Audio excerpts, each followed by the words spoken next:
everyone in history who you remember, everyone in history who matters to be remembered was just like us. And it doesn't matter what diagnosis or disease or disorder or challenge or issue or anything you're dealing with right now. One of us has been there, has overcome it, and gone on to change the world. And you can too. Don't ever forget it. We are the only source of consistent, positive human evolution, and we always will be. And I want every one of you to know there is nothing wrong with you, and you are not alone. Go out and change the world. You're listening to the StudioPTBO podcast, where we talk all things marketing to help you build and grow your business online. Welcome to the latest episode. Welcome to the StudioPTBO podcast. We are back, Neil, and we are back with another guest. This is super exciting. Who do we have, Neil? We have Alex Charfen on the show today. So exciting. Yeah. We are so excited. Alex is an author, an entrepreneur, a business scaler, a coach. Like, what else can you really say about Alex? Alex, like, you know, you've written on the entrepreneurial personality type. You just wrote a new book that I see all online. I would love for you to chat about that. I don't want to steal any of your thunder. Why don't you give us like maybe a quick 30-second synopsis on who you are and what you do? Oh man, 30 seconds. So I'll give you a minute. Well, yeah. So, like quickest synopsis I can give you, I think I'm a lifelong entrepreneur. Ever since I was a kid, I didn't really belong anywhere else. I think some people start businesses because they want to. Some of us start businesses because we have to. Mm-hmm. I was never very good at following everybody else's rules. So kind of making my own was the best way to do stuff. These days, I've had a bunch of different businesses. I've been a consultant at the Fortune 500 level, owned some real estate businesses. We had the largest designation in the history of real estate at one point. We still have the largest membership, private designation membership that's ever been assembled. And then in the past 7 or 8 years, really since about 2011, we started teaching business growth and scale products. And in the past 2 years, that's been our exclusive focus. And today we help entrepreneurs around the world grow their businesses, build teams, and make a massive impact. But for us, it's all about the structure, the organization, the infrastructure of the business. How do you make a real business with a real foundation that lasts? And Alex, it seems to me being an entrepreneur and an innovator in this space has kind of changed your life. I read your book a few weekends ago at the cottage. Great read, The Entrepreneurial Personality Type. And you said as a kid, you felt like an outcast a bit. You were never quite sure who you were and where you fit into things. And people, maybe at one point you talked about being bullied and stuff. And when did you kind of figure out you were different and really lock into being an entrepreneur and finding your peeps, so to speak? I don't know. To give you a time frame is kind of tough, Neil. But I think if you look at any of us, any entrepreneur, like 100% of us have felt alone, isolated, like a party of one. We've all either survived the system or gamed the system. But let's get real: has the system ever really worked for us? It's not. It's who we are. It's part of the entrepreneurial condition. We are that small, tiny fraction of the world that gets up every morning, takes this mental journey into the future, creates a new reality, comes back to the present, and then demands it becomes real. And that activity in the world that we have today causes a lot of conflict and a lot of challenges. So I think most of us have felt different and isolated and alone.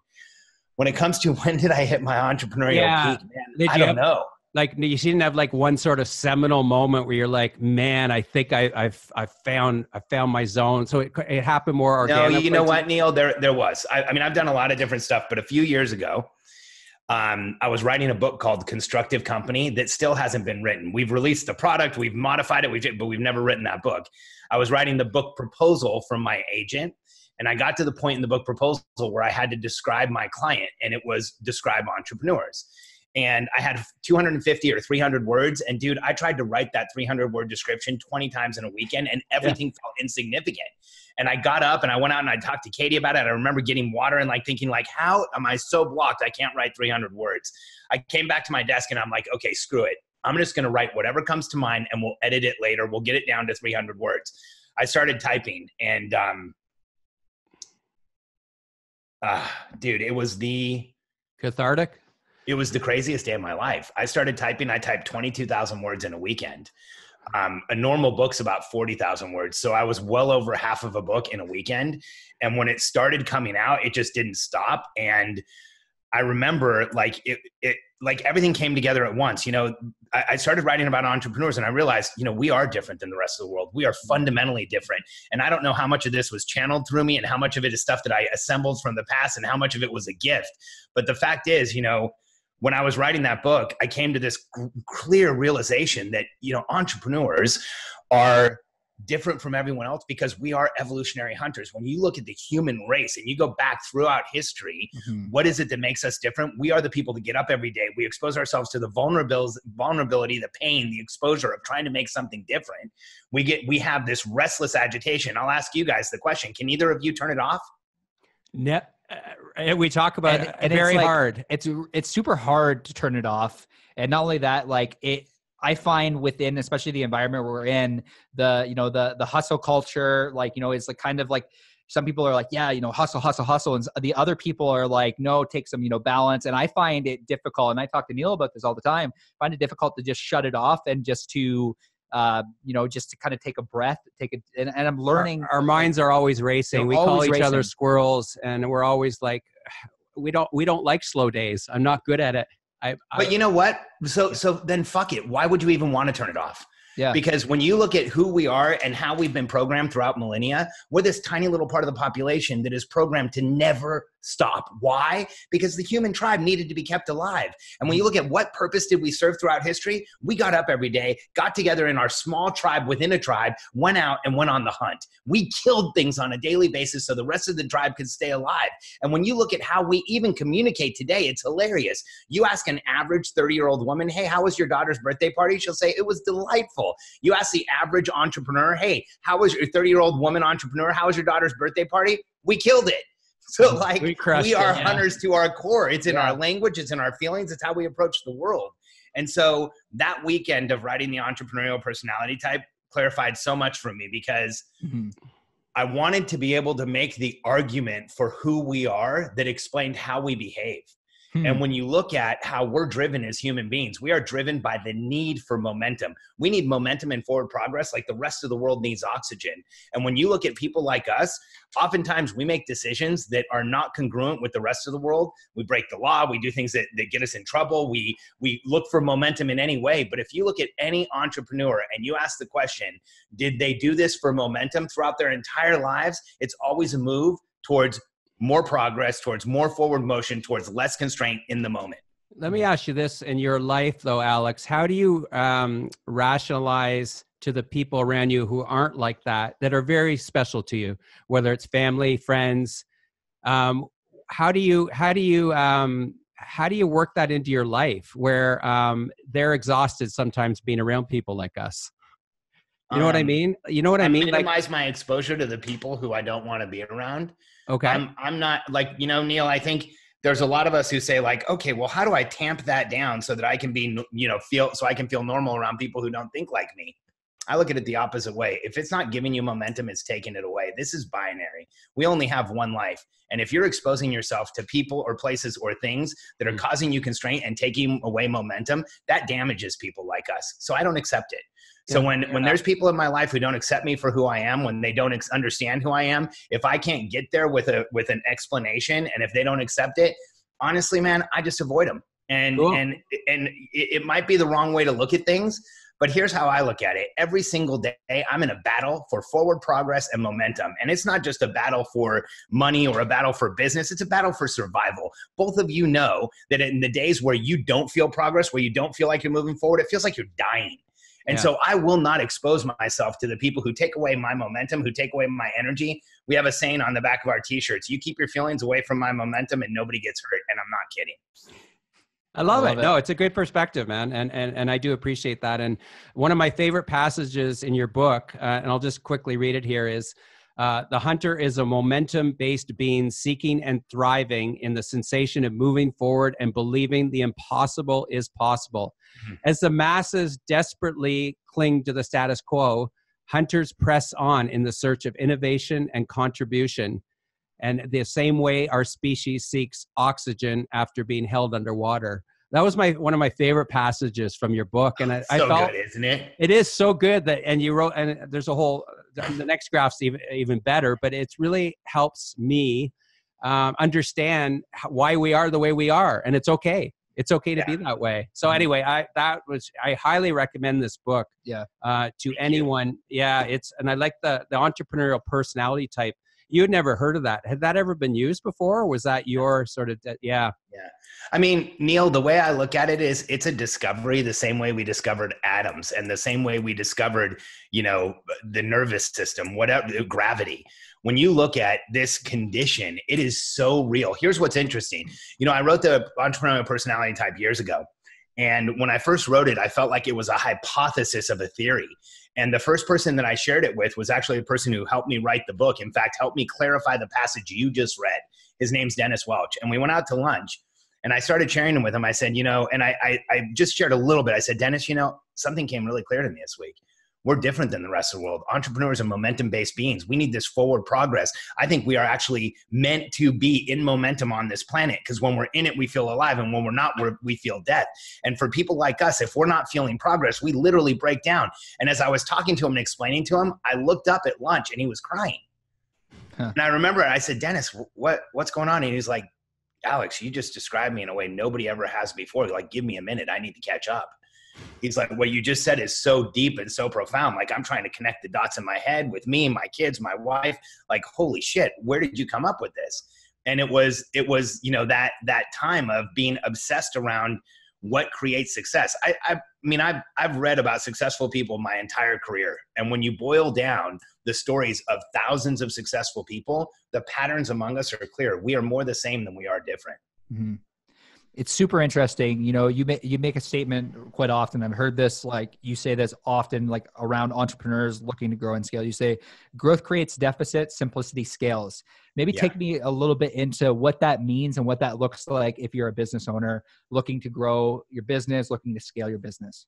Yeah, we say growth creates deficit and success creates constraint, and it's the reality. And the reason that this happens is here's what we need to understand as entrepreneurs. As you grow your business, growth will create complexity on its own. Mm-hmm. Just the fact that you're growing means more customers, more people, more volume. So it gets more complicated. And then success creates massive deficit. And people don't line this up in their minds. But when you look at a business, when you create success anywhere, you are creating a deficit somewhere. I'll give you an example. You don't have enough leads. Well, go out and generate a whole bunch of leads. Well, now you can't convert as fast. Now convert as fast as crazy. Well, now you can't deliver as well. Now deliver like crazy. And you're consistently and constantly fixing things. And so what we share with entrepreneurs is your business is broken. And if things go well, it always will be. Stop trying to make a perfect business. You want a business that's adaptable, that grows, and you want a team that can take care of the gaps, that can cover the deficits. And I think far too many of us think that someday we're going to get up one morning and go, oh, it's all perfect. I don't have to work at it anymore. Everything's fine. That never happens. Never happens. That's like the worst entrepreneurial fantasy perpetuated by people who sell information products that tell you someday everything's going to be easy. Let's get real, guys. We're entrepreneurs. You've never wanted it easy. Yeah, and we wake up every day in fear, right? So, but it motivates us. I mean, for us, it does provides momentum. Do you get that feeling too, Alex? That like, does fear drive you, or is it the fear of failure, or how do you wake up every day and go, I'm just going to like lock in and bring it and keep developing my business and other people's? It's interesting. You've actually kind of unlocked some content that we share with entrepreneurs with what you just said. So the vast majority of us wake up in fear. Entrepreneurs, if you just accept for the moment and maybe accept the argument that we're evolutionary hunters, most of us have had trauma throughout our lives that has made us the way we are. And we do wake up every day in fear for a lot of our lives. We wake up what I call running away from something. We wake up in the fear of failure. We wake up in the fear of not having the success, the fear of not serving the people we want to, the fear of being who we used to be. Let's be real. 100% of the entrepreneurs I've ever worked with are running away from some aspect of who they were in the past. Is that fair? Yeah, I would say so. Yeah. Totally. And here's what happens. We do this for a significant portion of our career. And then there's this divine period where we go from running away from to running towards. And I made that transition a few years ago, and it was incredibly ambiguous and unsettling. It was very unsettling is the best word I can use, because there was this day where I woke up and the fear wasn't there anymore. And I'm like, holy shit, what do I do now? Like when the fear wasn't there, like what do you do when there's no fear? I woke up one morning, Katie and I are independently financially wealthy. We have investments that pay all of our bills. We don't really need anything. We have a massive house. Our cars are paid for. Our kids' college is paid for. They're only 9 and 12. They have massive, trust funds. Like there's nothing else I need in the world. Like there's, it's done. And when you get there, a lot of people create fear and failure so they can go fix it. They self-sabotage that entire environment and then go make it better again. And, I've watched this enough, seen it enough, almost was anticipating it in my life because I've watched people go from fear to running towards something, from running away to running towards. In fact, I have a podcast called From Running Away to Running Towards. And when you make that transition, it's incredible. Mm-hmm. And so, yeah, a lot of us are driven by fear, but then there's this place and time in our lives where we can shift that and start being driven by the outcome we're pursuing. Cool. Yeah. I like that. So self-awareness is key. Like it's, oh man. And legitimacy. And it's hard for a lot of entrepreneurs to sort of find that moment and that radical clarity, if you will. And for you, it happens at different stages of your life in different moments, right? Mm-hmm. And Absolutely. Some of it just by hearing your podcast or reading your book, right? It just, oh, I get it now. So, yeah. So Alex, tell me a little bit about like what you're doing in the coaching world right now. We're in LA with Taki. That's where you guys met, right? So that's where we met in LA. And you're doing a lot in the coaching world, and you're pretty outspoken about how Taki's helped you, build your coaching business. And you talk a lot about personal development. Like you're in Russell Brunson's mastermind. You invest a lot into personal development. So I guess the first question I have is in relation to like how has Taki's program helped you with your coaching? And the other element is like, why do you invest so much into personal development? You've kind of chatted about that in your podcast in the past, but I would love to hear any additional insight that you might have around personal development and around coaching. Sure. So, I'll answer the question about Taki more first. So, we met probably 2 years ago and became friends very quickly. Taki is one of the few people in the world who actually does what he says he's going to do and who, makes things happen like he's supposed to. And he's got, if you're a coach and you want to grow your business, there's nobody who has the information, the content, and the frameworks that Taki does. It's amazing. And what's even better is he's created this network now where there's hundreds of coaches from around the world. And it's amazing because you get so much information, so much knowledge, so much sharing of information. So Taki's group has been massive. And, when you talk about personal development, I'm really careful what I invest in. I think, I share this all the time. I think one of the biggest issues in the entrepreneurial world today, it may be the biggest issue, is that there's people, the most entrepreneurs are learning something right now that's not going to do anything for them at the time. I see it all the time. I was at a public speaking seminar a few weeks ago. I didn't stay through the whole seminar. It wasn't that good, but I went to a public speaking seminar on how to become a public speaker. And, speaking is an amplification exercise. It's like, once you know what you're doing, go amplify what you're doing. Well, one of the women at the table at the speaking seminar introduced herself as a 4th grade teacher who enjoyed crystals, but didn't know that much about them. And it was a hobby. She's at a public speaking seminar. Like, holy crap, that woman should be at a seminar to figure out what she's going to do, not how to go speak about it. And so if you do stuff out of order and, you can go to a million seminars, but if they're not what's actually going to help you right now, it's going to kill you. Mm-hmm. And so one of the things that I talk about constantly is making sure you know where you are on the path to entrepreneurial success and learning that thing. We've created a matrix called the Billionaire Code. It's the 9 levels an entrepreneurs go through to create success. And at each of those 9 levels, there's clear delineation of what you need. As an example, the teacher who likes crystals, what does she really need to know? Who the heck she wants to work with? Like, what's the avatar you want to serve? Because if you're starting with, I'm a 4th grade math teacher who enjoys crystals, it's going to be a long time before anybody pays you for anything. You better figure out like what population is going to actually do anything with you. Otherwise, you're just spinning your wheels. And so when it comes to me, I'm obsessive with what I allow into my mind. I get offered free masterminds, free classes, free events constantly. If I wanted to go to an event, I could probably go to an event every week all year and never pay for any of them. I choose to pay for and invest in Taki Moore and Russell and Giovanni at Archangel because those are the things that I need right now. and they're helping me with the business that I have right now. Yeah, that's cool. You're very strategic about it. I want to talk to you about content creation and, sort of what inspires you. So you have your book, you have this podcast, your Momentum podcast that you do that you can find all over the place. You're on Instagram, Facebook.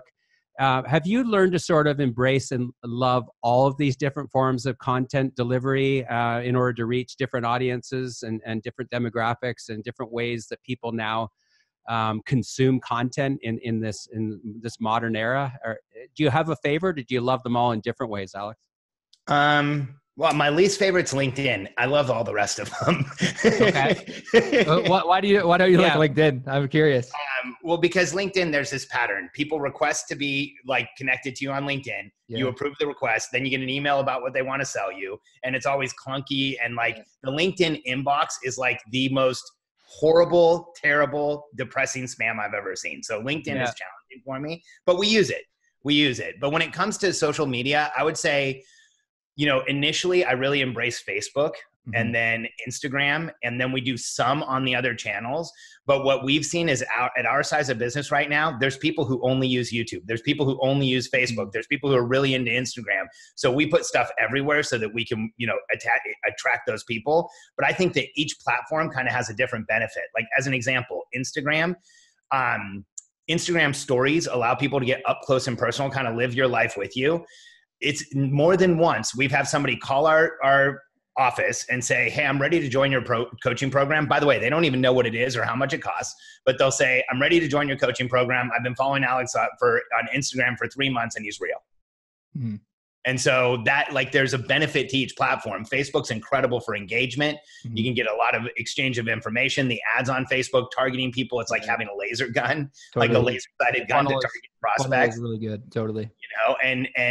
So I think each one of them kind of has its benefits. But for me personally, Facebook and Instagram are the places where I spend the most time. Do you have a mothership per se? Would it be your website that you drive people to, or do you have different motherships, if you will, depending on what part of your strategy you're focusing on and hacking people's attention, if you will? I would say we have different ones, because for us, when you look at our podcast, it's been around for 2 years. We're approaching 1.7 million downloads. We get like 3,000 to 4,000 downloads a day. So every day I'm having a 15-minute dialogue with a ton of people. So that's a huge driver for us, and continues to be. And then in addition to that, I would say our website. We just released a brand new website probably about 10 days ago. It's completely, every single page has been redone.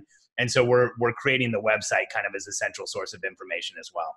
And your website is alexcharfen.com, you're saying? It's just Charfen.com. Yeah, I think alexcharfen.com redirects. Okay. Awesome. And what was the strategy? I'm curious. We build hundreds of websites for clients. What was your strategy with the website? Was it to simplify messaging? Yeah. Okay. Radical clarity. It was to simplify messaging and get really super targeted around what's working for us. If you looked at the website we had prior, it was a lot about me, and it was an ego website. I didn't create it. We had a company do it for us, but when you look at it, it was like a really good Alex Charfen is so amazing website. And that's not really attracting clients these days. And so the more I looked at it, the more frustrating it was for us. So the new website is more, it tells a story. The star of our website is the client, not me. We've completely reversed the dynamic where when somebody comes now, we hope that what they see is themselves in our story and themselves in our products. Really interesting that you say that, because I just read a book that I was telling my colleagues, Cody and Nora, about on the weekend. I think it was named Donald Miller, New York Times bestseller. It was StoryBrand. You got it. And he said, we went to the seminar. We actually met Donald Miller. He's amazing. So cool, man. And he basically just echoed what you said. And that is making the client the hero, and you as the brand are sort of the guide to help them. But I love that Alex saying, well, it was too much about me, and it wasn't enough about the avatar, about the actual you'd appreciate this, you being in Russell's group, the one avatar, one offer concept of just really how to set up a sales funnel. And I know Kat Howell in the Academy echoes that as well. The one avatar, one offer. Yeah, I'm really curious to know, Alex, what advice you would have for a local business that is looking to grow, maybe not scale, but grow, for a minimal amount. Because we have a lot of clients and prospects that work with us. Some of the clients, like they've graduated through working with us from a content creation standpoint or building a website. What advice you would have for a local business that is looking to grow? I think any local business, we wouldn't tell you to look at the 5 core functions of the business and review each one of them and figure out where your deficit is.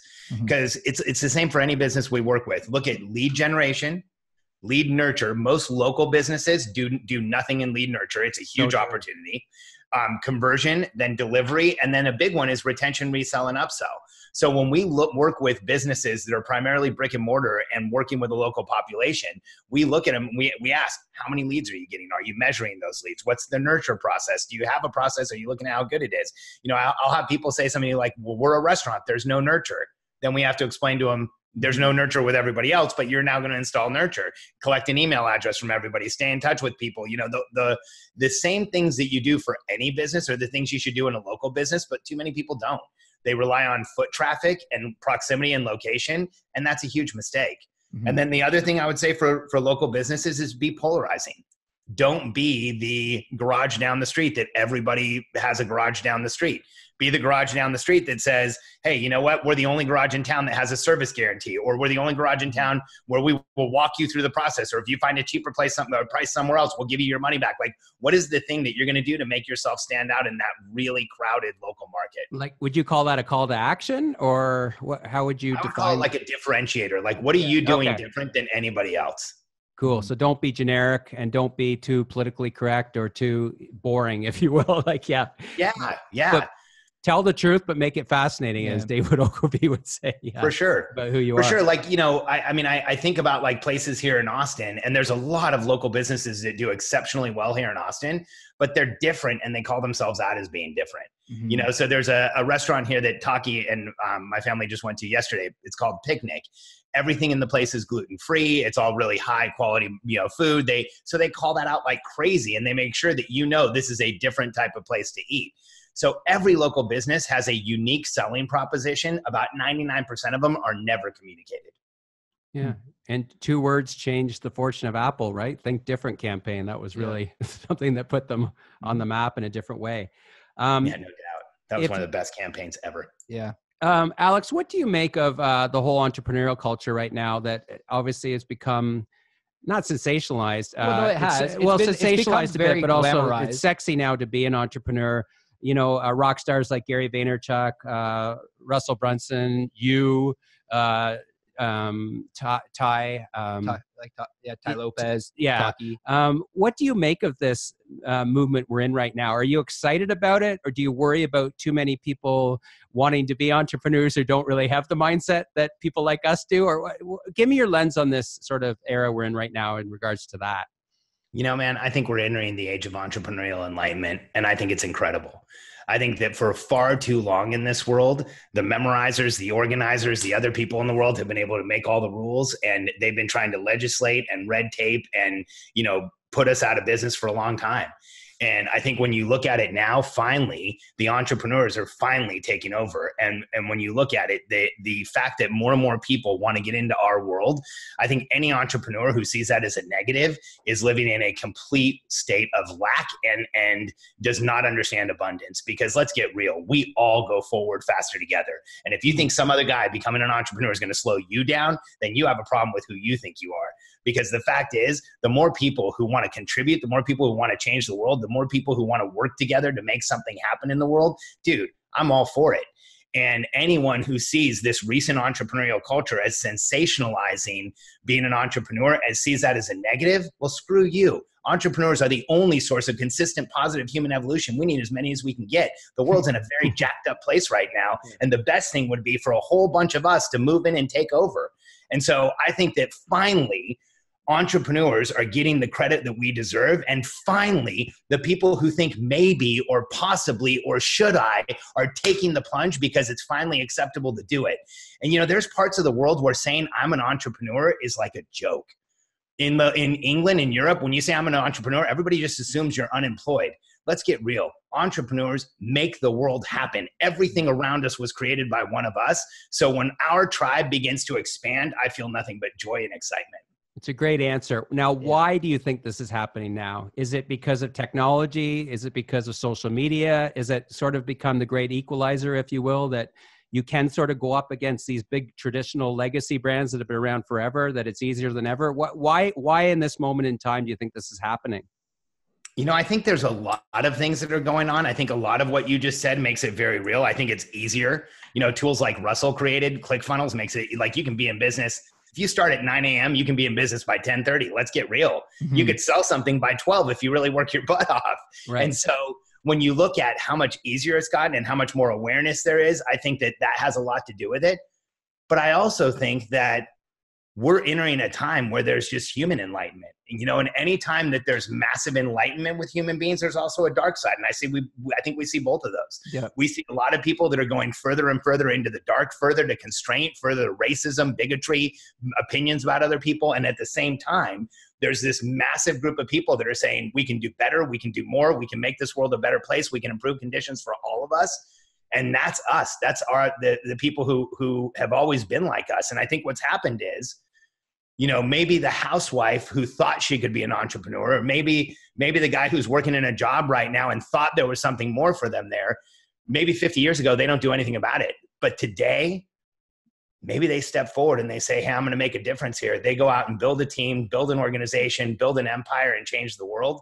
Dude, I want as much of that as we can get.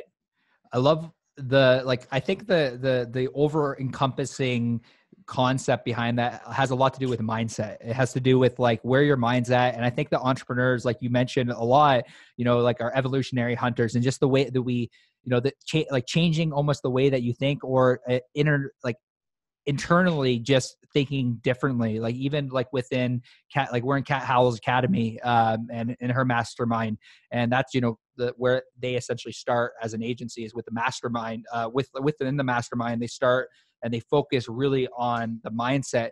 What is your take on like mindset? Like, is that where you recommend a lot of business owners start? And how do they, like, if they have negative feelings towards life in general, glass half empty, the glass half, like, have you found there to be any way to overcome that? And if so, what is that?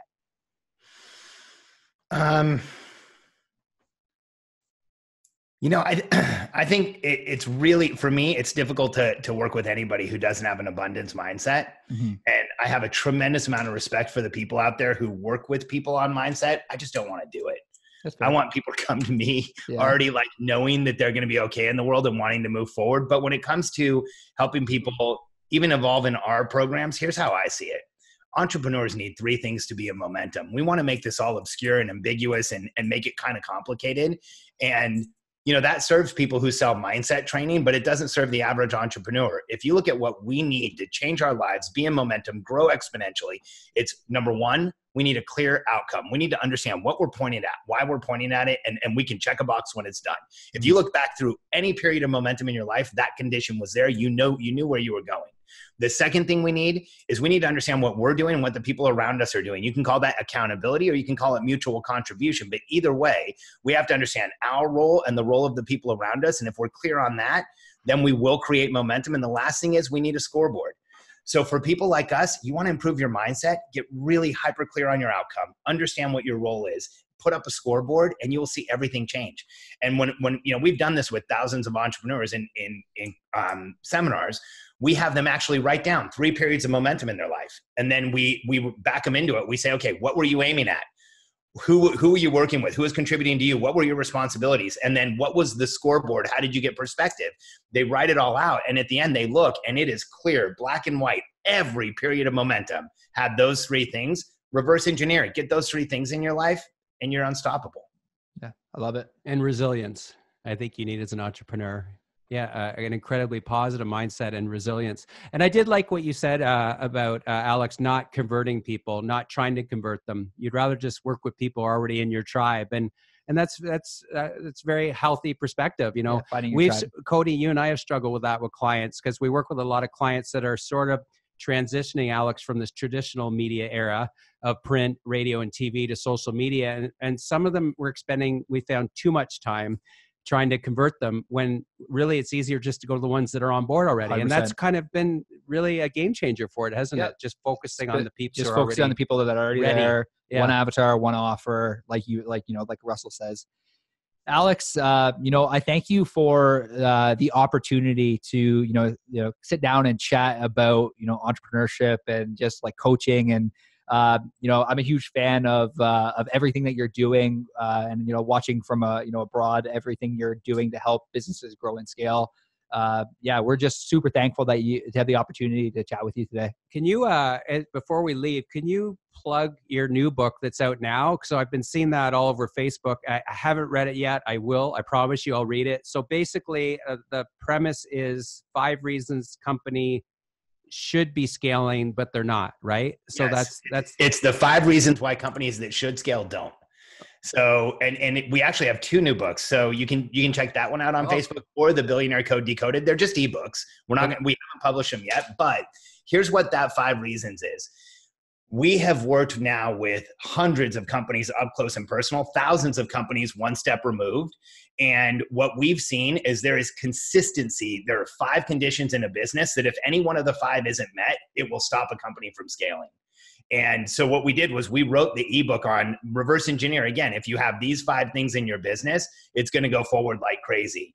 And when you look at here's what we did with that book to prove it out. I sent it to a whole bunch of people I knew who run businesses, and I got a whole bunch of responses back like, holy crap, dude, now I have to change my whole plan for the quarter. And we knew it was working. So the 5 reasons book is really good. It's called The 5 Reasons Why Companies That Should Scale Don't. And by a company that should scale, if you have a company that is creating a customer effect, you're making a positive outcome, and there's more opportunity there, and you're leaving money on the table, read that ebook. It'll change things for you. And then the second one that we have out is on the Billionaire Code. It is the 9 levels of entrepreneurial success. You can go to billionairecode.com and download a copy of it. It's called the Billionaire Code Decoded. And what it does is it resolves that issue we talked about at the beginning of the podcast. If you want to know exactly where to focus as an entrepreneur, download that ebook, identify where you are, and it will literally give you the manual. And how did they get your brand book then? The 5 Reasons book. Where can they find that ebook? If they just go to my Facebook page, right there's a pinned post where they can download it. Love it. Perfect. Great. And we'll make sure, Rob, to link to that as well. as well. Yeah. Wow. Alex, thank you so much. Really appreciate it. Really appreciate all your insight around entrepreneurship and scaling and everything else that we chatted about today. It's great. And I guess I want to leave this podcast maybe with what is one question that you might have for our audience that you're questioning, or you want insight from our audience. And our audience sort of, again, made up of people really immersed in the world of marketing, branding, social media, entrepreneurship, really at those macros, if you will. What question would I have for that audience?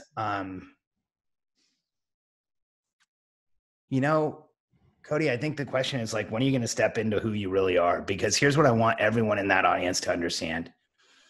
Every one of us has been different and isolated and felt different and alone and vulnerable. And there's a tremendous amount of vulnerability in being involved in marketing and branding and even having a company that does those things. Because what you're literally saying is, I'm going to cause an outcome. I'm going to make something happen here. But I want you to know, anyone who's listening, if you've ever felt different or isolated or alone or confused, here's my take on that.